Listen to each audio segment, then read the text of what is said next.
brick and mortar retailers, online marketplace platforms, and quite frankly, the public at large about the growing problem of organized retail crime.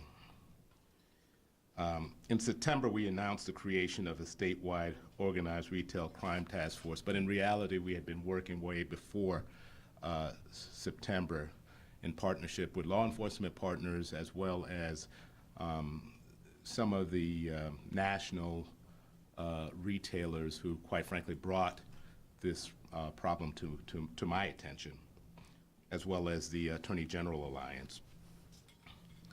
The task force brings together law enforcement from federal, state, and local agencies, retailers, online marketplaces, to share information and resources to identify and prosecute criminal enterprises frequently behind these well-organized schemes that can sometimes be mistaken for isolated incidents of retail theft. Over the last few weeks, especially, we've seen a number of incidents of very brazen, violent acts involving retail theft here in Illinois, some in Chicago, some that were noted in Oak Brook, as well as some incidents that were highlighted in California, in both San Francisco and Los Angeles, but the reality is it's all over. It's important to know that these are just the most recent incidents that made the news. And the actual operation of these organized schemes are a lot more sophisticated than might be reflected in the footage of the commonly seen smash and grab group thefts. There's a well-organized secondary market. Our goal is to disrupt the criminal enterprises that engage in the overall scheme and send a message to these criminal operations that we will identify them and end the destruction they cause to our communities. That's why today I'm proud to announce the first major seizure of stolen items of the task force. From early Wednesday evening through the early morning hours of yesterday morning, investigators from my office, in collaboration with our law enforcement partners, executed search warrants at several storage units. To give you a sense of stolen items, obviously we have pictures up, but they don't really do the justice of the amount of items that were recovered. It took a team of 15 AG investigators and law enforcement partners 8 to 9 hours to unpack all of the items that were recovered. Our search warrant derived from information from a Chicago Police Department bulletin that arose from evidence secured in an unrelated CPD arrest. And I really want to thank the Chicago Police Department for their work. We recovered about 4 semi-trailers full of stolen merchandise valued well in excess of $1 million. The merchandise appears to be from a variety of major national retailers, which shall remain nameless because of our ongoing investigation, so don't ask me afterwards when I open up for questions. These items seem to have been stolen at different points along the supply chain. Items recovered include thousands of items of men's and women's clothing, electronics, high-end food items, beauty supplies, items such as hair extensions and other supplies. We are at the very early stage of what is an ongoing investigation, and we will be working over the coming weeks to identify all of the individuals involved. Today's announcement is proof positive that this enhanced collaboration is vital to disrupting the cycle of organized retail crime. it hopefully keeps us from making the mistake of regarding crimes as isolated acts, isolated random acts, when they're actually a part of a larger scheme. I again want to thank all of our law enforcement partners and our retail partners for their hard work and cooperation that led to the recovery and the identification of these goods. It is critically important that this type of collaboration and communication occur in order to catch these criminals and find out the enterprise behind them. Just yesterday, I addressed a group of state's attorneys at the State's Attorneys Association conference in Oak Brook. And there were state's attorneys there representing over 60 counties throughout the state. And I asked some of them, do you sense this as a problem in your area of the state? And many of them said no. And then after I started explaining it, they realized that in fact, this is happening all over. It is critical that retail establishments and law enforcement agencies alike commit to sharing information, because this is a prime example of how such information sharing can lead to timely action. We have strong reason to believe that if we had not acted swiftly, that the over $1 million worth of stolen items would not have been recovered. We believe our ongoing investigations will yield more information regarding individuals involved in these schemes, the patterns used in this scheme, and the location of other stolen property. I look forward to continuing to work together to disrupt and bring to justice the organizations responsible, not only for the sake of economic prosperity, but for business owners, workers, and consumers that are victimized by these acts of theft and fraud. And with that, now I want to open up for any questions.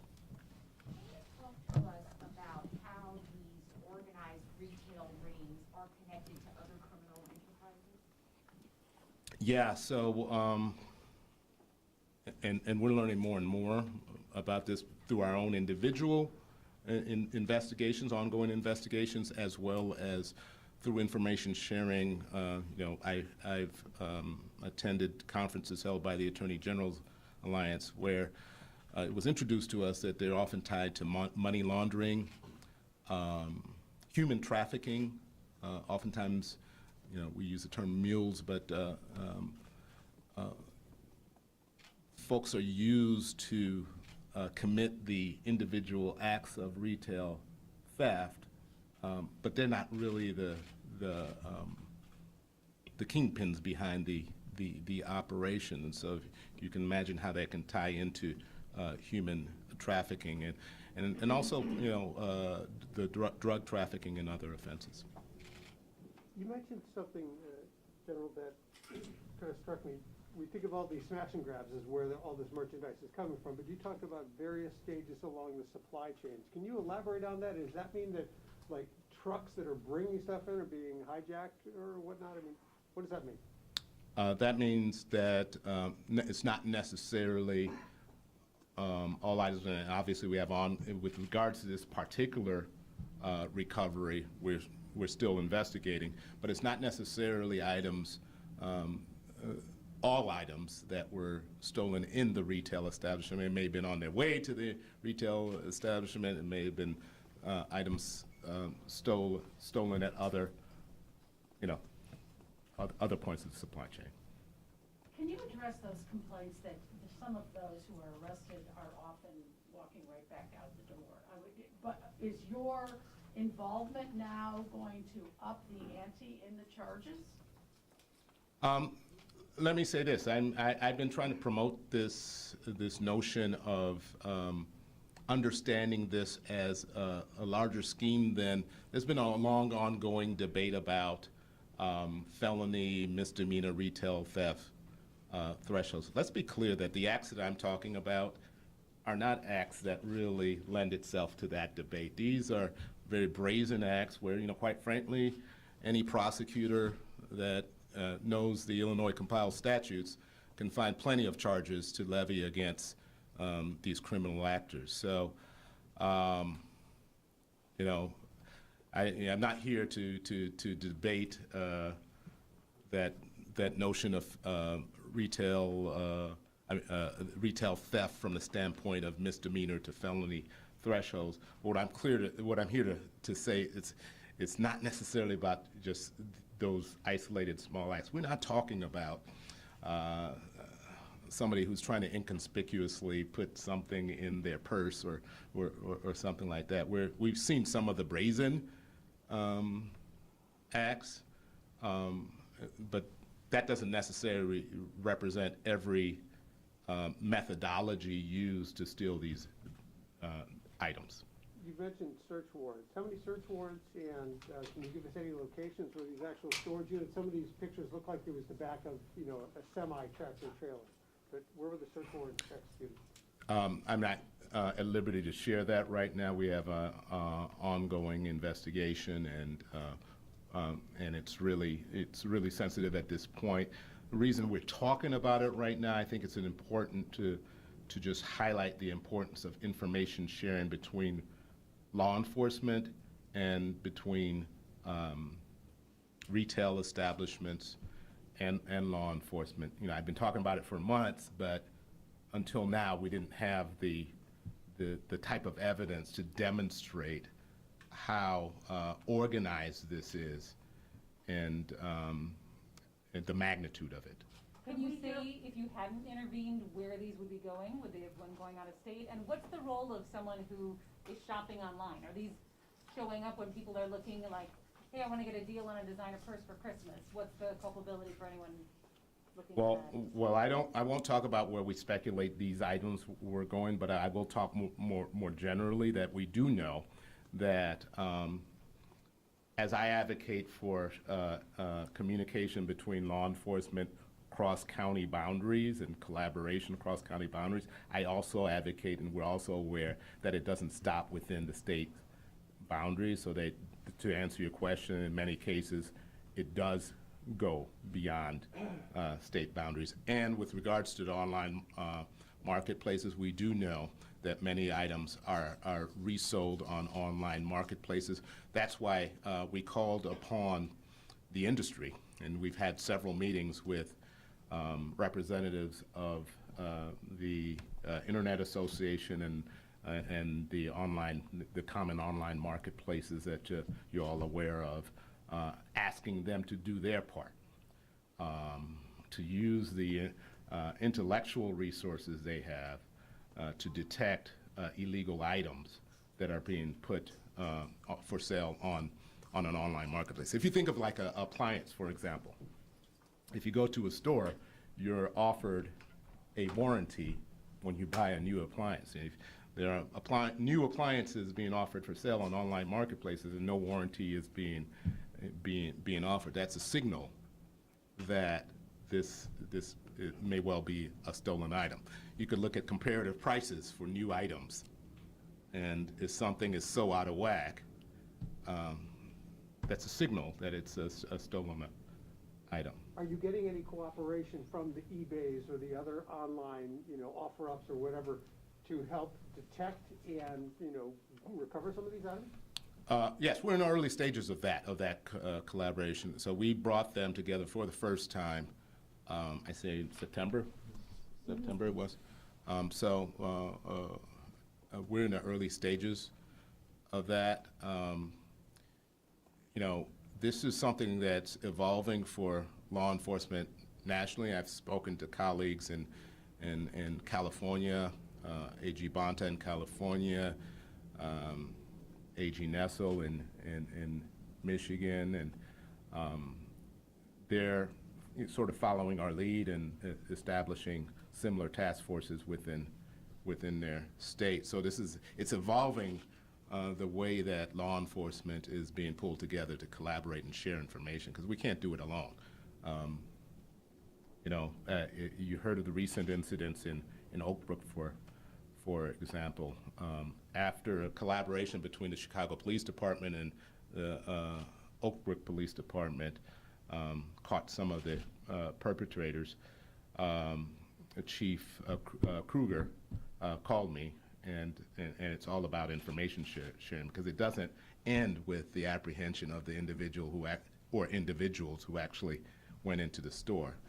We want to trace it up further than that. Could we hear from Commander Dinahan, perhaps? Oh, I'm sorry. There was another incident, wasn't there, just yesterday on the Mag Mile? It has a lot of folks wondering if it's impacting even, are folks scared away? What are you seeing about shoppers? Are they still coming back to the Mag Mile this season? So I think that's kind of the point that the Attorney General was trying to make. So to answer your question, are they coming back? They want to feel safe, and they want to come to a place where they feel safe to shop. And hence, obviously, the more work we can do as a team to address, and what he's talking about is it's organized retail crime. So that's why the task force was created. Chicago, we have our own team, and that's what led to this over $1 million seizure of items. But you even had something yesterday as well. Yeah, right? something yesterday as well, and then once again, the more communication between all the agencies here and all the people working. So it's all these guys around us, obviously, that do all the work. But that's what's going to help, address this. And there's so many different layers to this organized retail crime. Obviously, you're talking about somebody going in and stealing items. But then the purpose of this is to conduct long-term investigations that start with not just tracking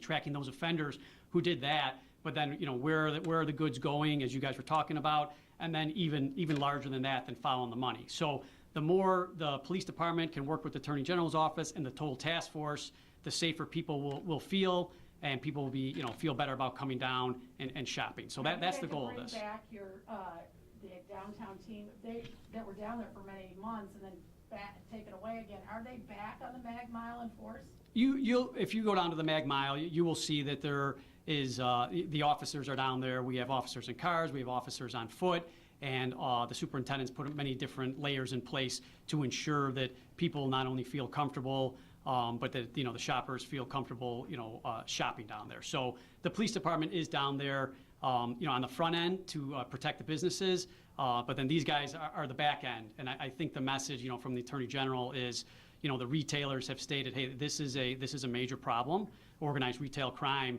and if we put this team together, this is kind of like a team of teams. And as he spoke, a lot of these things just start with a beat officer, and that's how this started. So I mean, I really want to compliment everybody who's standing behind me, but also a beat officer who made an arrest and said, hey, there's something wrong here, there's something different. This guy's got some stolen items in his car. Then we get our retail crime team involved, and then once again, then the communication really starts with the Attorney General's office, and we're able to recover these items before they go missing. So it's not simple, it's extremely complex, and I think that this, as the Attorney General has mentioned, this is just a really good start to show what could possibly happen is everybody is communicating and coordinating and working as one team to address this. So once again, to kind of go back to your original question, yeah, the goal is to start looking at these as long-term complex investigations to make the community feel safer, the retailers feel safer, and this team has done a lot of work to do that. Can you address What was the Neiman Marcus? original arrest for? The original arrest? The original arrest was for a gun, and then it led to all of this. And I'm not going to go too deep into the details, but once again, like I said, it's very astute beat officers who said, there's something else going on here. Let me reach out, to somebody else, and they knew that we just put Chicago just put an organized retail crime team together, and then that team with the critical reach flyer reaches out to the Attorney General's office. And none of this is easy. It sounds like, well, this communication should be easy, but it's not. They're crossing, like you said, they're crossing county lines, and they did a remarkable job to get everybody involved very quickly to make sure that they were able to recover these items and they didn't just go walking away. Do you know how many people you are looking for related to this? Because you One- made no arrests related to this bust, correct? There's one person in custody that's how this whole thing started, The original. related to this incident. And as the Attorney General mentioned, very active and ongoing investigation. So I'm not going to mention, the scope of it or who we're looking for. Can you, quick question just on this. When was this person arrested with a gun? How long ago was that? What day was it? Sunday. It was Sunday.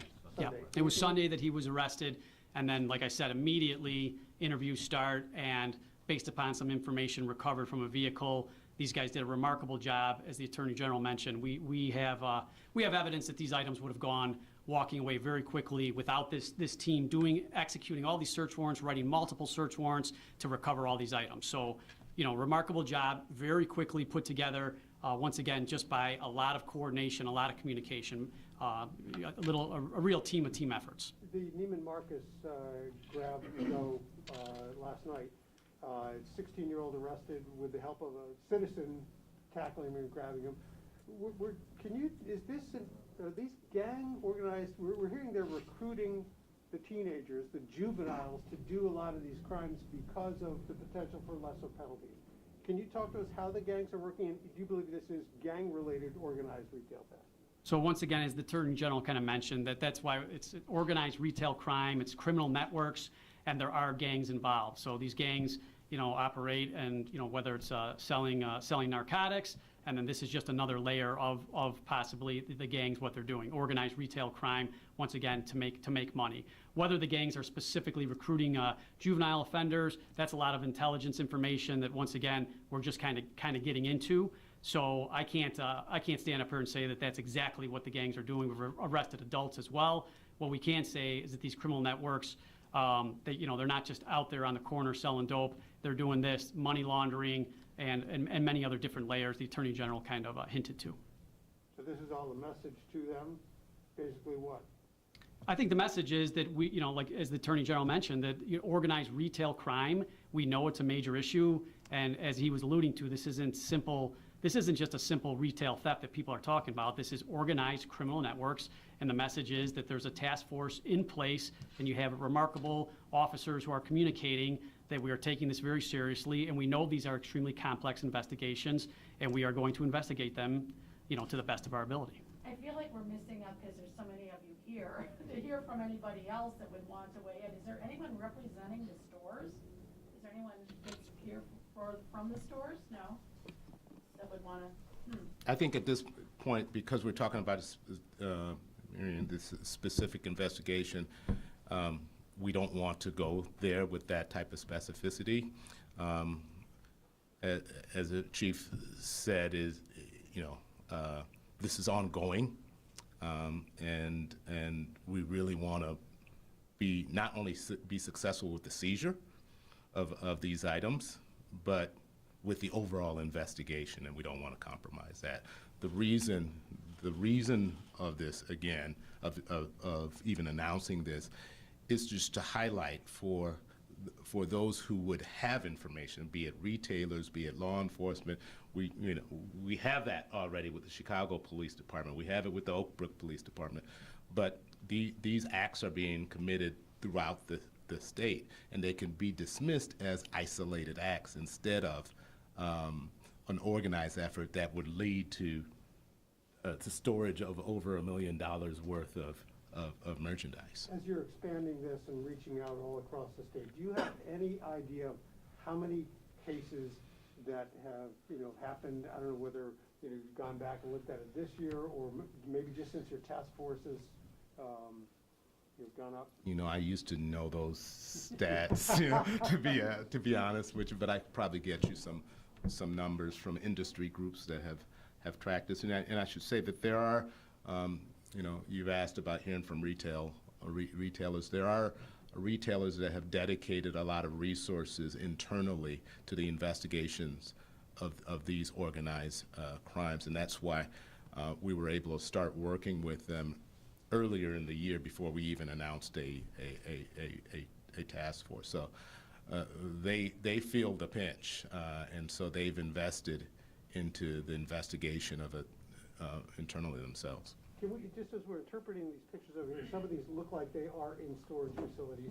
Is that where they were found, I presume, that evidence photo? And then the other is the one that looks like it's in the back of a semi-tractor trailer. Was that one packed, ready to go and move out of Chicago, out of state? Well, I spoke to the 8 to 9 hours of the removal of the items, what our team was doing. They didn't just do the investigation work to find it. They did the hard labor of securing the items. And the reason I mentioned the 8 to 9 hours, because the pictures just don't do justice to how much stuff it was. So if you think about 15 people spending hours unloading stuff. Right? It's a lot of items that were recovered. Can you say, did you already say, sorry, what are some of those items? Yeah, so electronics, sort of high-end food items, stuff probably that I wouldn't buy, hair extensions, beauty supplies, and stuff like that. Can you talk to us about the Leggings. front end of this at all? We hear so much about, especially with the Mag Mile, the same stores targeted again and again. We hear about it after the fact. Working together, have any of these been prevented? Any of these mass smash and grab type thefts? I don't know if the chief might be able to talk about that better than I. So you're talking about prevention. That's why, the superintendent had the police officers down there in the beginning. So that's something that's real difficult to measure, right? It's like, how do you measure if you prevented a shooting? If a guy in a car drove away, you don't know. So what we believe is when we do have our officers, down there in those areas, and if offenders or crews are coming down and they see that there's several officers out there, then they're driving away. So I believe there has been prevention. I know, and then specifically there was an off-duty officer who witnessed something, guys getting out of a car, throwing a rock, and once again, he took immediate action, said he was the police, and the offenders fled. I mean, that's one specific prevention, but you're trying to measure something that's very difficult to do. If, we have officers down there, and bad guys come down and don't commit act, that's obviously very difficult to measure, but we do believe we have prevented some.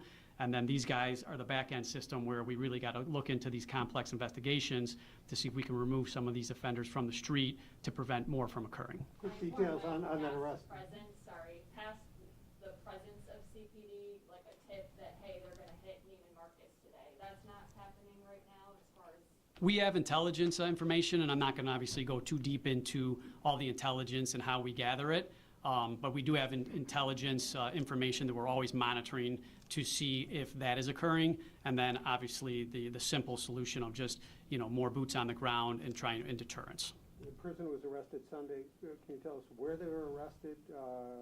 We'll get that offline. I don't have the exact address of arrest, but He's been charged. he's been charged with a crime, and we're still this is a very active and ongoing investigation. Are you releasing his name? No, not now. So if this works its way up the food chain, what's the, like, are we talking RICO? Like, what kind of charges would be involved in such a complicated kind of scheme? That's a good question. It's a little bit outside my scope because I'm learning all these extreme layering of retail charges. So I don't have an answer to that right now. I don't know if the attorney, if you have, but there's. It's premature to answer that question. It depends. Charges are dictated by whatever evidence that we have, whatever type of a scheme it could be. Obviously, I mentioned earlier that there is attention on this at all three levels of law enforcement, at the federal, state, and the local level. So there's a lot to our disposal in terms of potential charges. So potentially, if there are conspiracy-related charges that could be brought, it could potentially go federal, which would have tougher penalties, perhaps? We've got some pretty tough penalties at our disposal at the state level too, but we're all working together. We're all working together. Thank you. Thank you. Thank you.